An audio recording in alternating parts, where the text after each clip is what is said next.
Praise the lord. హల్లెలూయా. ప్రజలందరికీ నూతన సంవత్సరపు శుభాకాంక్షలు, అడ్వాన్స్ గ్రీటింగ్. హల్లెలూయా. యవన బిడ్డలకు ఒక నూతన మెలకువ.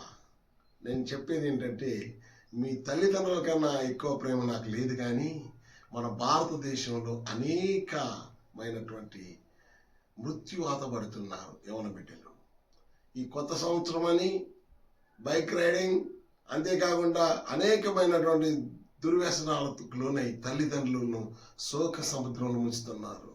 వారికి మీ నిండా నూరేళ్ళ ఆయుష్ను పొడిగింపజేసి వారికి మెండైనటువంటి సంతోషము మీరు ఇవ్వాలని, మీరు డిగ్రీలు పుచ్చుకున్న రానటువంటి ఆనందం, మీరు ఎక్కువ అవసరాలు, ఎక్కువ దయాకిరీటాలు పొందితేనే వారు తల్లిదండ్రులు సుఖక్షేమాలతో ఉంటారు. ఎందుకంటే బిడ్డల్ని కన్నది కన్నీళ్లు కావడానికి కాదు గనక, మీరు నూతన సంవత్సరంలో నూతన శుభాలతో మంచి శుభాలు మీకు కలగాలని ఈ విషయం చెప్తున్నాను. దేవునికి స్తోత్రం. హల్లెలూయా.